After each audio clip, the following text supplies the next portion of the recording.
Spiderman brand new day അങ്ങനെ കണ്ടിരിക്കുകയാണ്. സിനിമയെപ്പറ്റി ഞാൻ കണ്ടതിനെ പറ്റിയൊക്കെ പറയുന്നതിന് മുമ്പ് എനിക്കൊരു കാര്യം നിങ്ങളോട് പറയാനുള്ളത്, നിങ്ങൾ ഈ ഒരു സിനിമ തിയേറ്ററിൽ, മാർവലിൻ്റെ സിനിമകൾ തിയേറ്ററിൽ തന്നെ കാണണം എന്നാണല്ലോ. അപ്പോൾ തിയേറ്ററിൽ കാണാൻ ആഗ്രഹിക്കുന്ന ഒരാളാണെങ്കിൽ നിങ്ങളുടെ സോഷ്യൽ മീഡിയ, എസ്പെഷ്യലി ഈ ട്വിറ്റർ, റെഡിറ്റ് പോലെയുള്ള സോഷ്യൽ മീഡിയയിൽ നിന്ന് നിങ്ങൾ എത്രയും പെട്ടെന്ന് കുറച്ച് നേരത്തേക്കെങ്കിലും കുറച്ച് നാളത്തേക്കെങ്കിലും മാറി നിൽക്കുക. നിങ്ങൾ കാണുന്നത് വരെ ഓഫ് കോഴ്സ് നമ്മുടെ ഇൻസ്റ്റാഗ്രാം, FB അങ്ങനത്തെ സോഷ്യൽ മീഡിയയിൽ നിന്ന് മാറുക. ഞാൻ പറയുന്നത് ഇത് ഒരുപാട് ഈ പറയുന്ന പോലെ ഭയങ്കര സ്പോയിലേഴ്സ് അങ്ങനത്തെ കാര്യങ്ങൾ ഉള്ളത് കൊണ്ട് മാത്രമല്ല, ചില മൊമെൻറ്റ്സുകളൊക്കെ ആളുകളെടുത്ത് സോഷ്യൽ മീഡിയയിൽ ഇടാറുണ്ട്. എന്തിനാ അവരങ്ങനെ ചെയ്യുന്നതെന്ന് എനിക്കറിയത്തില്ല, ഇന്നവരെ അറിയില്ല. അതിനെതിരെ ഒരു ആക്ഷനും അങ്ങനെ എടുത്തും കണ്ടിട്ടില്ല. അത് പെട്ടെന്ന് റിമൂവ് ആകുമൊന്നുമില്ല, അതവിടെ കിടക്കും. സോ നിങ്ങൾ ആ ഒരു സിനിമ വലിയൊരു സ്ക്രീനിൽ എക്സ്പീരിയൻസ് ചെയ്യണം എന്ന് ആഗ്രഹിക്കുന്ന ഒരാളാണെങ്കിൽ ഡെഫിനറ്റ്ലി അതിൽ നിന്ന് അവോയ്ഡ് ചെയ്യുക. അങ്ങനത്തെ ഒരുപാട് ഈ പറയുന്ന പോലെ സ്പോയിലർ, അങ്ങനെ അവിടെ നിന്നാളൊരു ഇവിടെ നിന്നാളൊരു ഇന്നാളുണ്ടോ അങ്ങനെ അതൊന്നുമല്ല. ചില മൊമെൻറ്റ്സ് ഒക്കെ എടുത്തിട്ട് അവർ വീഡിയോ സ്റ്റോറി ആയിട്ടും വീഡിയോ ആയിട്ടും ഒക്കെ ഇടാറുണ്ട് ചില ആളുകൾ, നല്ലവരായ കുറച്ച് ഉണ്ണികൾ.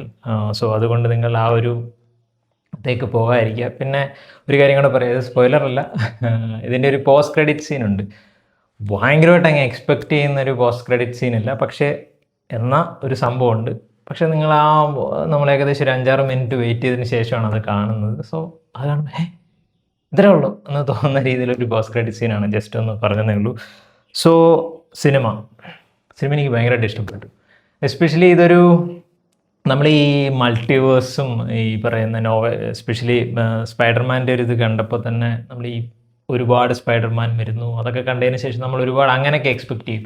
ഈ ഒരു ക്യാരക്ടർ വരും, ആ ഒരു ക്യാരക്ടർ വരും, അങ്ങനെയാണ് ഇതിൻ്റെ പടം അനൗൺസ് ചെയ്തതരം മുതൽ ആ ഒരു സാധനങ്ങളുണ്ടായിരുന്നു. സോ അങ്ങനെയൊന്നും ഇല്ലാതെ, അതൊന്നും വേണ്ട. ഒരു സിനിമ നല്ലതാകണമെങ്കിൽ ഒരുപാട് കെമിയോസിൻ്റെ, ഒരുപാട് ക്യാരക്ടേഴ്സിൻ്റെ ഒന്നും ആവശ്യമില്ല. ഉള്ള ക്യാരക്ടേഴ്സിനെ വളരെ നീറ്റായിട്ട് പ്രസൻറ്റ് ചെയ്യുക എന്നുള്ളതാണ് ഈ ഒരു സിനിമ കണ്ടപ്പോൾ എനിക്ക് തോന്നിയത്.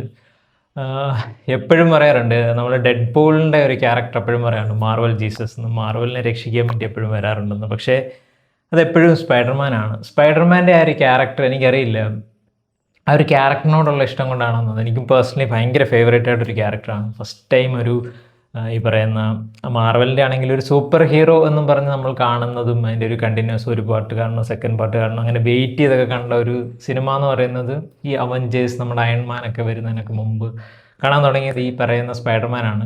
അതുകൊണ്ടൊരു സ്നേഹമുണ്ട് സ്പൈഡർമാനോട്. സോ ഇന്നേ വരെ സ്പൈഡർമാൻ്റെ ഒരു മോശം പടം എന്ന് പറയാൻ പറ്റുന്ന സിനിമകൾ വന്നിട്ടില്ല. ഇതും അങ്ങനെ തന്നെയാണ് എനിക്ക് ഫീൽ ചെയ്തിട്ടുള്ളത്. കൈയടിക്കാനുള്ള സീനുകളുണ്ട്, ചിരിക്കാനുള്ള സീനുകളുണ്ട്, കുറച്ച് വിഷമിക്കാനൊക്കെയുള്ള സീനുകളൊക്കെ ഉണ്ട്. അങ്ങനത്തെ ഒരു പാക്ഡ് ആയിട്ടുള്ളൊരു സിനിമയായിട്ടാണ് എനിക്ക് തോന്നിയിട്ടുള്ളത്. എല്ലാ ക്യാരക്ടേഴ്സും, ഈ ഒരു ഞാൻ പേരെടുത്തൊന്നും പറയുന്നില്ല, നിങ്ങളുടെ ആ ഒരു ആസ്വാദനത്തിനെ ബാധിക്കാത്ത രീതിയിൽ നമുക്കറിയാവുന്ന ക്യാരക്ടേഴ്സൊക്കെ ഉണ്ട്. നിങ്ങളൊരു ആ ട്രെയിലർ കണ്ടാൽ മനസ്സിലാവുന്നത്ര കഥയൊക്കെ ഉള്ളൂ, വലിയ സംഭവമൊന്നുമല്ല. ഒരുപാട് എക്സ്പെക്റ്റേഷൻ, ഈ പറഞ്ഞ ഈ നോവേ ഹോം ഒക്കെ വന്നതിന് ശേഷം നമുക്ക് ഭയങ്കരമായിട്ട് എക്സ്പെക്റ്റ് ചെയ്യാൻ തുടങ്ങിയ ആളുകൾ. സോ അങ്ങനത്തെ എക്സ്പെക്റ്റേഷൻസ്, ഭയങ്കര എക്സ്പെക്റ്റേഷൻ അതിൻ്റെ ഒന്നും ആവശ്യമില്ല. പക്ഷേ ഡെഫിനറ്റ്ലി ഈ ഒരു സിനിമ നിങ്ങൾക്ക് ഇഷ്ടപ്പെടും. നിങ്ങളൊരു ട്രൂ സ്പൈഡർമാൻ ഇഷ്ടപ്പെടുന്ന, സ്പൈഡർമാൻ എന്ന് പറയുന്ന ക്യാരക്ടറിനെ ഇഷ്ടപ്പെടുന്ന ഒരാളാണെങ്കിൽ, അല്ലെങ്കിൽ മാർവൽ എന്ന് പറയുന്ന സിനിമകൾ, മാർവലിൻ്റെ ആ ഒരു ക്യാരക്ടറൈസേഷൻ, മാർവലിൻ്റെ ഒരു വിഷ്വലി മാർവൽ കാണിക്കുന്ന കുറച്ച് സാധനങ്ങളൊക്കെ ഉണ്ട്. സോ അതൊക്കെ ഇഷ്ടപ്പെടുന്നവർക്ക് ഡെഫിനറ്റ്ലി ഒന്നും നോക്കണ്ട, കണ്ണും പൂട്ടി സിനിമയ്ക്ക് പോകാവുന്നതാണ്. ഒരുപാട് നല്ല നല്ല മൊമെൻറ്റ്സുകളുണ്ട്. ഇതിങ്ങനെ തുടങ്ങുമ്പോൾ തന്നെ, ഒരു പടം തുടങ്ങി ഒരു 10 മിനിറ്റ് കഴിയുമ്പോൾ തന്നെ ഈ സിനിമയുടെ ഒരു ഇതിലേക്ക് നമുക്കാവും, ഇന്നാവും. അതിന് വേണ്ടിയിട്ട് കുറച്ച് ലാഗ് അങ്ങനെയൊന്നുമില്ല. തുടക്കം തൊട്ടേ അത് എന്താണെന്ന് തോന്നുന്ന രീതിയിലുള്ള ഒരു ഇത് തന്നെയാണ്. പക്ഷേ ഭയങ്കര സ്ലോ ആയിട്ടും കൂടെ പോകുന്നൊരിതാണ്. എല്ലാ സീനിലും അടി പിടി അങ്ങനെയൊന്നുമല്ല. പക്ഷേ ചില ക്യാരക്ടേഴ്സൊക്കെ വന്നു കഴിയുമ്പോഴത്തേക്ക് ഇതിൻ്റെ ഒരു ലെവലപ്പായ, എസ്പെഷ്യലി ക്ലൈമാക്സിനോട് അടുപ്പിച്ചൊക്കെ വരുന്ന കുറച്ച് കാര്യങ്ങൾ വരുമ്പോൾ തിയേറ്ററിൽ അത് എക്സ്പീരിയൻസ് ചെയ്യുക. അത് കൂടുതലൊന്നും എനിക്ക് പറയാനില്ല. ഡെഫിനറ്റ്ലി നിങ്ങൾ തിയേറ്ററിൽ കാണാൻ പറ്റിയ ഒരു കിടുക്കാച്ച സിനിമ തന്നെയാണ്, ഒന്നും പറയാനില്ല. എനിക്ക് ഭയങ്കരമായിട്ട് ഇഷ്ടപ്പെട്ടു. എന്താ പറയുക, നമ്മുടെ ഞാനീ പറയുമ്പോൾ പോലും ഞാൻ എടുത്തെടുത്ത് പറയുന്നത്, അതിൻ്റെ ഒരു എക്സ്പെക്റ്റേഷൻ മീറ്റർ എന്ന് പറയുന്നത് നമ്മൾ ഈ നോവേ ഹോം ആണ് നമ്മളിപ്പോൾ സ്പൈഡർമാൻ സിനിമകളിൽ ഒരു നമ്മൾ ഭയങ്കരമായിട്ട് കണ്ട് ഞെട്ടിത്തരിച്ചത്. സോ ആ ഒരു രീതിയിലുള്ള എക്സ്പെക്റ്റേഷൻസ് വെക്കുന്നവർക്ക് ഇതെങ്ങനെ എന്ന് എനിക്കറിയില്ല. എന്നാൽ പോലും നിങ്ങൾക്ക് ഒരു രീതിയിൽ നിരാശപ്പെടാനുള്ള ചാൻസ് ഇല്ല. ഒരു കിഡിലൻ സിനിമ തന്നെ ആയിരിക്കും. നിങ്ങൾക്ക് തിയേറ്ററിൽ എക്സ്പീരിയൻസ് ചെയ്യാൻ പറ്റുന്ന ഒരു കിഡിലൻ സിനിമ തന്നെയാണ്. എനിക്ക് ഭയങ്കരമായിട്ട് ഇഷ്ടപ്പെട്ടു. അതിൽ കൂടുതലൊന്നും എനിക്ക് പറയാനില്ല.